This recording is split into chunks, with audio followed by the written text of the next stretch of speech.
Mesdames et messieurs, bonjour, bonsoir, selon votre point géographique. C'est monsieur Boubacar Tengela, votre parent, le grand philosophe. Aujourd'hui, nous allons faire une petite vidéo à l'improviste. Donc, la vidéo, c'est suite à une espèce de dialogue ou bien de conversation amicale avec un ami. Je me suis décidé de lui lancer un défi. Donc le défi, nous allons utiliser un livre qui a été écrit par le grand écrivain Amadou Kourouma. Vous savez, j'ai déjà passé ici l'une de ses œuvres. Nous avons parlé de l'œuvre qui est Le Soleil des Indépendances. Donc aujourd'hui, je rends hommage à mon ami. Donc nous allons essayer de voir une espèce de tracasserie que j'ai fait avec mon ami. Et c'est quoi le tracasserie? Ou bien c'était quoi la comédie? Parce que moi je considère ça comme une comédie. La comédie était pour lui l'Afrique subsaharienne ou bien l'Afrique en général. Les pays sont indépendants. Je lui ai dit non mon ami, nous ne sommes pas indépendants. Et il a continué de dire nous sommes indépendants, nous sommes indépendants. J'ai dit mon ami, ne me tympanise pas s'il te plaît. D'ailleurs, moi je ne suis pas dedans. Vous n'êtes pas indépendant. Il me dit non, on a des présidents. J'ai dit vos présidents c'est des sous-préfets. C'est pas de vrais présidents ça. Il me dit non, on organise les élections. J'ai dit non, c'est pas des élections, c'est des sélections. Il me dit non, parce que nous avons le drapeau. Je dis non, vous n'êtes pas indépendant. Le drapeau ne suffit pas pour être indépendant. Il me dit non. Je dis non. Si tu veux, ok, j'accepte, vous êtes indépendant. Donc, j'ai senti en lui, il était un peu frustré. Donc, je me suis dit, you know what, laisse le monsieur là, faire semblant comme tout le monde. Je sais que son pays n'est pas indépendant. Son pays n'est pas indépendant, donc il me dit, pourquoi toi tu aimes toujours dire que nous ne sommes pas indépendants? J'ai essayé de lui faire comprendre que le drapeau, l'hymne national, le passeport, cela ne suffit pas pour qu'un pays puisse être indépendant. Il me dit non, je lui ai donné un seul exemple. J'ai dit, qui contrôle votre aéroport? Il me dit, c'est sous coopération. J'ai dit, quelle coopération? Qui contrôle votre aéroport? Il a resté silencieux. J'ai dit, qui contrôle votre port? Silencieux. J'ai dit, qui valide vos élections? Silencieux. J'ai dit, votre président, comment il est venu au pouvoir? Qui l'a sponsorisé? Qui l'a formé? Qui valide vos élections? Il a resté silencieux. J'ai dit, donc, je suis tout à fait d'accord. Si c'est ce que tu appelles indépendance, vraiment, mon ami, tu as raison, vous êtes indépendant. C'est moi qui ai tort. Donc aujourd'hui, essayons de voir, pour répondre à mon ami, l'œuvre de Amadou Kourouma, pour, lui laisser respirer aujourd'hui, peut-être lui laisser dormir. Le titre du livre que nous avons, ou bien que j'ai sélectionné pour vous, mes auditeurs, et amis et parents et collègues, le titre c'est En attendant le vote des bêtes sauvages de Amadou Kourouma. L'œuvre a été publiée en 1998. Certains avaient 8 ans, certains avaient 9 ans.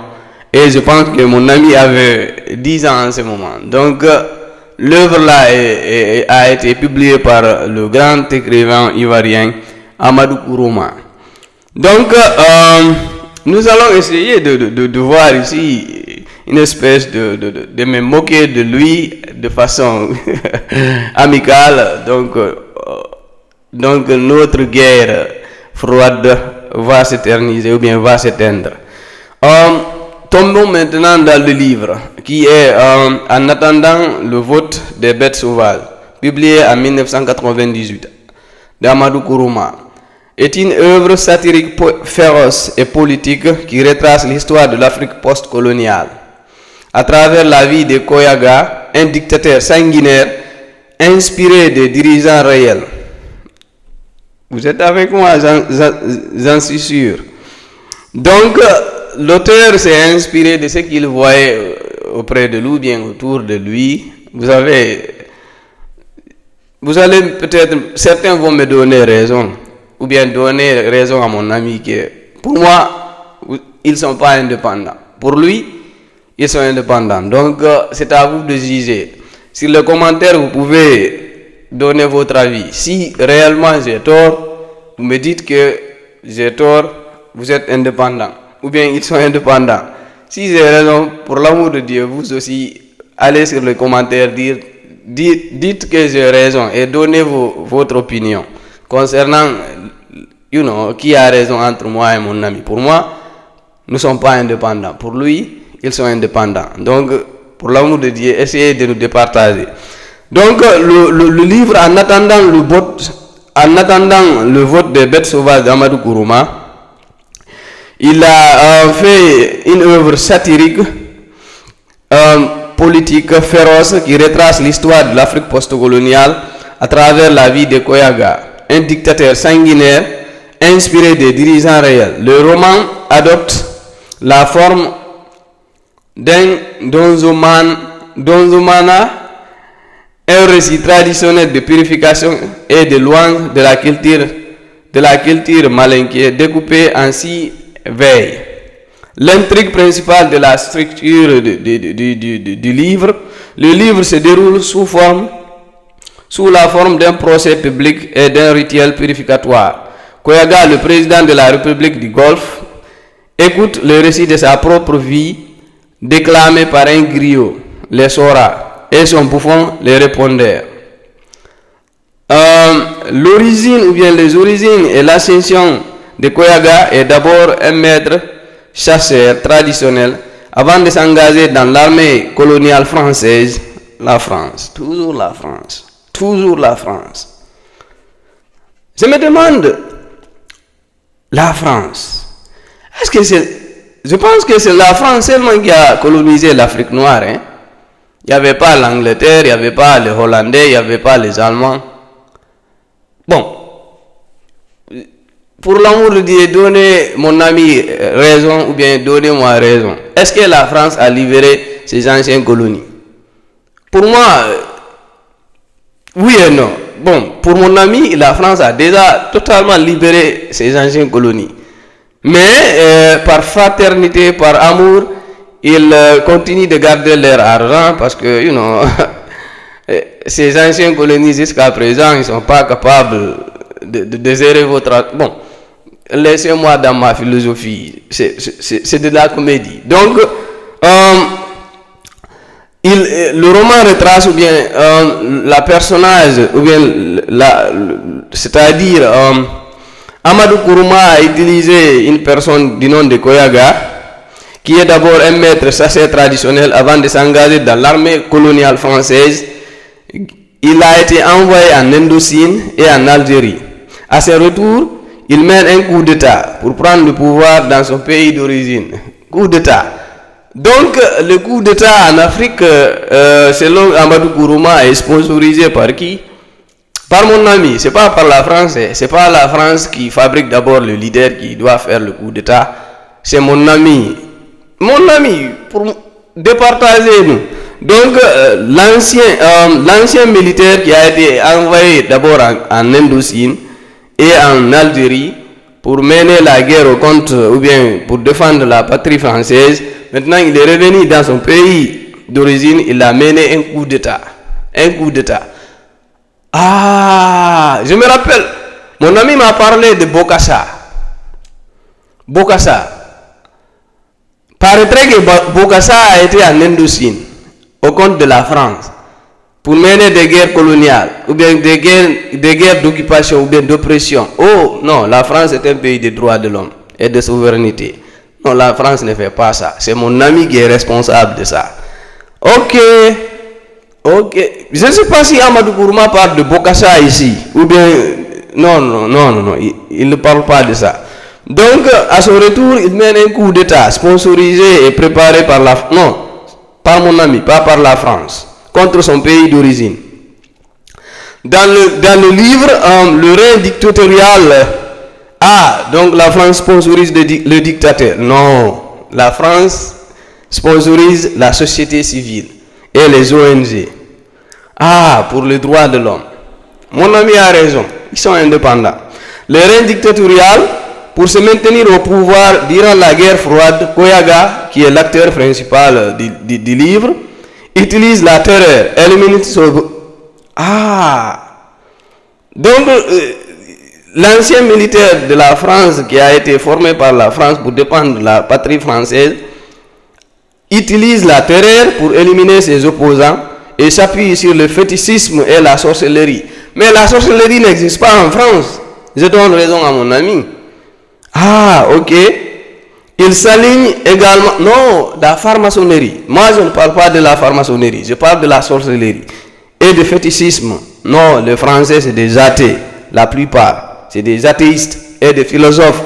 Ils défendent le droit de l'homme. Oh, le droit de l'homme. Non, oh, l'intérêt. Ok. Ah, donc Amadou Gourma. Non, la France défend l'intérêt. Non, le droit de l'homme. C'est le droit de... Non, c'est l'intérêt qui prime. Oh, c'est le droit de l'homme qui prime au-dessus des droits de l'homme. Non, de l'intérêt, oui. Amadou Gourouma, c'est lui qui me fait bégayer ou je ne sais comment.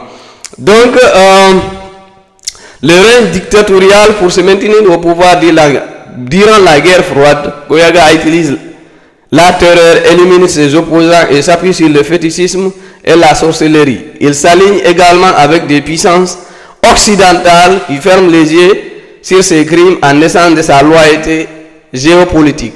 Ah, 1998, donc ça ne date pas d'aujourd'hui. Mon ami a raison, j'ai tort, ils sont indépendants. Ah, donc il s'aligne également avec des puissances occidentales qui ferment les yeux sur ses crimes en naissance de sa loyauté géopolitique. Ah, mon ami a raison, ils sont indépendants. Ah, donc la France privilégie avec ses alliés occidentaux la société civile au détriment du dictateur. Ah oui. Ah ok. Le voyage initiatique face à des contestations, Koyaga voyage à travers l'Afrique pour rencontrer 5 autres dictateurs majeurs. Le guide de la révolution, l'homme en veste de léopard. Il parle de Mobutu. J'ai raison. Ils ne sont pas indépendants. Donc le dictateur voyage initiatiquement face à des contestations. Koyaga voyage à travers l'Afrique pour rencontrer 5 autres dictateurs majeurs. Le guide de la révolution. Non, il ne parle pas de la révolution de Sékou Touré. Non. Non, Sékou Touré, il était d'accord avec la France. Non, mais sa femme était de père français. Ah, tu commences à mélanger les choses. Ah oui. L'homme en veste de léopard, enfin, ok, non, c'est pas Mobutu. Mobutu est déjà mort. 98, il était mort, oui. Afin d'apprendre les techniques de manipulation et de survie politique. Ah! Donc mon ami savait que son pays était indépendant, que leur président... Ah, j'ai tort. Donc le thème majeur, la satire de la dictature, dénonce l'absurdité, la démesure et la cruauté des régimes totalitaires africains. Non, Afrique maintenant c'est la démocratie. Le titre lui-même évoque une fausse démocratie poussée à l'extrême. Un président sûr de lui qu'il attend le vote de la faune sauvage pour légitimer son pouvoir. Ah, non, ils ont raison, ils n'ont pas... Ah, ok, laissons ça. La France-Afrique et le néocolonialisme. Non, la France-Afrique est déjà révolue. C'est ce que j'ai dit moi à mon ami. La France-Afrique, ça n'existe plus. Ok, maintenant on parle. Ah, Kenya, c'était pour faire quoi? Ah, nous, ils étaient partis là-bas pour prendre des selfies et manger. Tu sais, même s'il y a certains au pouvoir, you know, je ne sais pas, peut-être hantés par les esprits qu'ils déciment ici et là, ils n'arrivent pas à manger dans leur palais. Ah, ok. La France-Afrique et le néocolonialisme. Le roman critique sévèrement le rôle des anciennes puissances coloniales qui maintiennent ces tyrans en place pour préserver leurs intérêts économiques. Mais pour être ancien, il faut être nouveau. Ah, la Hollande a toujours des colonies en Afrique. Non, non, non, les Hollandais n'avaient pas colonisé l'Afrique. Les Espagnols, non. Les Portugais, oui et non. Tu veux accuser les États-Unis d'Amérique? Non, ils sont neutres. L'Amérique privilégie la démocratie, le droit de l'homme. Ok. Donc mon ami a raison, j'ai tort.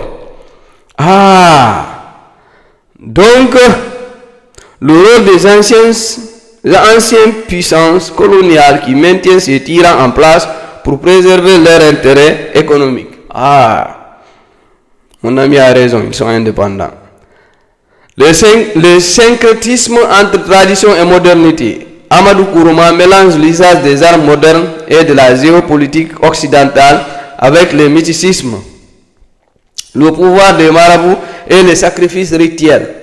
Ne me parle pas de marabouts ici, pour l'amour de Dieu. Parce que c'est pas qu'est-ce qui prend Amadou Kourouma. Parce que les marabouts en Afrique, leur thème principal, généralement, oh, tu parles de marabout. Non, non.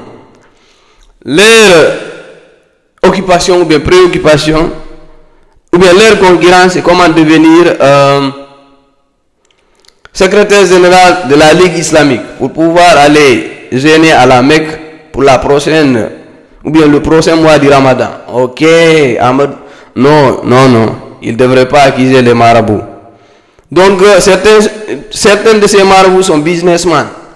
C'est pas moi qui le dis, c'est ah, ok, mais ça, c'est pas normal. Le marabout, ils n'ont rien à voir avec la politique africaine. Il faut les épargner. Mais par contre, ils aiment expliquer comment les relations intimes se font entre femmes et mari, même devant les enfants, sans tenir compte de l'âge des enfants avec leurs parents.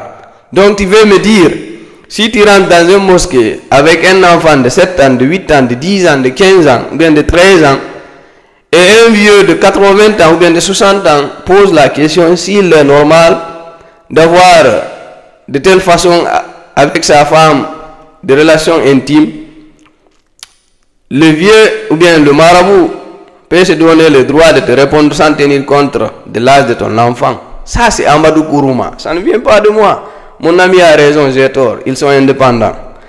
Le style d'écriture, le style d'Amadou Kourouma se distingue par l'intégration du français écrit aux structures synthétiques ou synthétiques et aux proverbes des langues africaines, le malinké. C'est un récit plein d'ironie, d'humour et d'images percutantes qui transforme la tragédie politique en une farce universelle. Donc mon ami a raison, ils sont indépendants. Donc chacun a ses problèmes. Je dis à mon ami, ils ne sont pas indépendants. Mon ami a continué de m'emmerder en disant qu'ils sont indépendants. C'est à vous de voir s'ils ont raison ou bien s'ils ont tort. Donc essayons maintenant de rendre hommage, un vibrant hommage à Robert Nesta Marley, que certaines personnes admirent, d'autres le lapident. Nous allons boucler cette vidéo avec cette chanson de Robert Nesta Marley. Là où il a chanté en anglais, get up, stand for your rights. Ok. Lève-toi, tiens-toi debout, défends tes droits. Lève-toi, tiens-toi debout, défends tes droits. Un prédicateur ne me dit pas que le paradis est sous terre. Je sais que tu ignores la vraie valeur de la vie. Tout ce qui brille n'est pas l'or. La moitié de l'histoire reste à raconter. Alors maintenant tu vois la lumière, tu défends tes droits. Lève-toi, tiens-toi debout, défends tes droits. Lève-toi, tiens-toi debout, ne renonce pas au combat. La plupart des gens qui pensent un grand Dieu viendra du ciel, emportera tout et comblera tout le monde de joie, mais tu sais, ou bien si tu connais la valeur de la vie, tu la cherches sur terre. Et maintenant que tu vois la lumière, je veux que tu défends tes droits. Lève-toi, tiens-toi debout, défends tes droits. On en a marre de votre idéologie, mourir et aller au paradis, au nom de Jésus. On sait que Dieu Tout-Puissant est un éternel vivant. On trompe parfois certaines personnes, c'est vrai, mais on ne peut pas tromper tout le monde tout le temps. Alors maintenant, on voit la lumière, on va se lever pour nos droits. Donc, lève-toi, tiens-toi debout, défends tes droits. Donc, on va clôturer avec ça.